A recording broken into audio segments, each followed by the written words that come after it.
Hey, welcome back to my channel.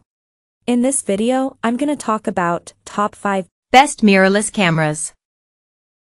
Starting at number 5. Canon EOS R7.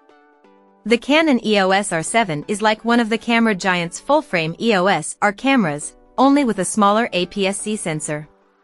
For the price, it's impressively powerful, particularly if you're a fan of shooting wildlife or sports scenes. That's because it boasts 15 frames per second burst speeds, or 30 frames per second if you switch to the electronic shutter. Our tests found that the EOS R7 can indeed hit these speeds, though you don't get the deep buffers found on full-frame siblings like the EOS R6, so it can't sustain those speeds for quite as long. Beyond rattling off frames of speeding animals, the EOS R7 offers comfortable handling, Canon's latest subject tracking autofocus system and dual UHS-2 card slots, making it a camera that will also tempt pro EOS R series fans as a second body. The only downside? Canon has so far only made 2 native lenses for the EOS R7's APS-C sensor. More should be en route though, and you can always mount existing RF lenses or adapt older EF lenses from Canon's DSLRs while you wait. Coming at number 4. Panasonic Lumix S5. The Panasonic Lumix S5 II is a worthy successor to one of our favorite video cameras, the S5. Like the S5, the S5 II is ticketed as a hybrid, but video is where it excels. In our tests, we found its 6K/30p footage rich and detailed, with wide dynamic range. Its video chops are bolstered by 10-bit recording across almost all resolutions, plus the ability to record uncropped footage using the sensor's full 3:2 aspect ratio, useful for cropping content. We also found it sturdy yet comfortable to handle during testing. Happily, its compact design doesn't compromise the physical controls. The S5 II is Panasonic's first mirrorless camera with phase detection AF for video. Combined with effective image stabilization, we found it produces sharp, stable video even when shooting handheld, although the 1.5x crop on 4K/60p video is a shame. The Panasonic Lumix GH6 is a more travel-friendly video powerhouse with a micro Four Thirds sensor, while serious videographers will be drawn by the Lumix S5 IIX. Nevertheless, the S5 II is a fantastic full-frame hybrid for high-quality video. At number 3. Sony A7 IV. At 61MP, the Sony A7 IV has the same class-leading resolution as the A7R IV before it. But thanks to a new sensor and powerful Bionz XR processing engine, our review found that the A7R V is a better camera overall. Paired with high-quality optics and up to 8 stops of image stabilization, we found it capable of capturing outstanding detail. We found image quality to be excellent when shooting detailed subjects, making the A7R V a fantastic choice for landscape or studio pros.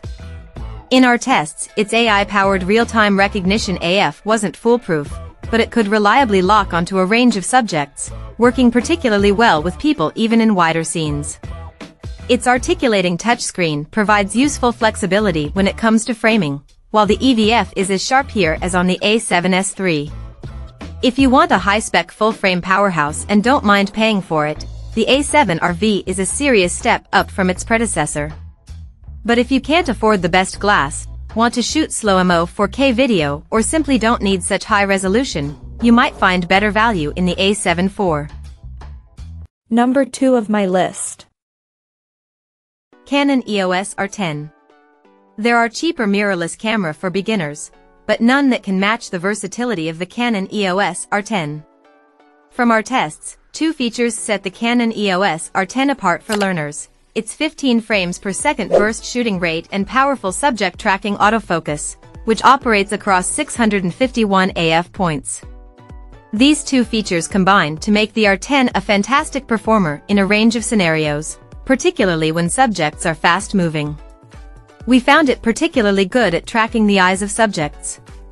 It's not a perfect camera for beginners. We found the EVF a little small and also noted the lack of image stabilization, a feature which is offered on rivals like the Olympus OMD EM10 Mark IV, below. Then again, we also found that the R10's low weight and deep grip make it a forgiving camera for novices to use. We also noted positively in our review the helpful presence of an AF joystick. The only major drawback is the lack of native lenses currently available for Canon's RF mount. In all other respects, the R10 is a versatile option for photographers. And number 1. Sony A7 IV. The Sony A7 IV is a truly modern hybrid camera. It's overkill for beginners and more expensive than its stills-focused competition, but it's also a versatile workhorse for anyone who wants to shoot a mixture of photos and video. In our tests, we found the A7 IV to have class-leading autofocus skills, although Sony has since launched the pricier A7R V with its new AI autofocus chip and improved subject detection. Its buffer depth proved seemingly endless as well, meaning the camera can almost indefinitely maintain its maximum burst speeds. When using a CF Express card, it swallowed 9 frames per second for over a minute, or 6 to 7 frames per second when continuously shooting RAW. The A7 IV's new 33MP full-frame sensor doesn't dramatically improve image quality over the A7 III. The higher resolution also means fairly prevalent noise above ISO 6400, and there's a heavy crop on 4K footage. A price bump means it no longer occupies the same entry-level price bracket as its popular predecessor either, but upgrades like 10-bit video and a Bion's XR processor make it a much more powerful option. As a complete package, the Sony A7 IV is a solid all-rounder which could be the only mirrorless camera you'll ever need. Check out this video description for latest price and more informations. Thank you for watching this video. Please subscribe and stay tuned.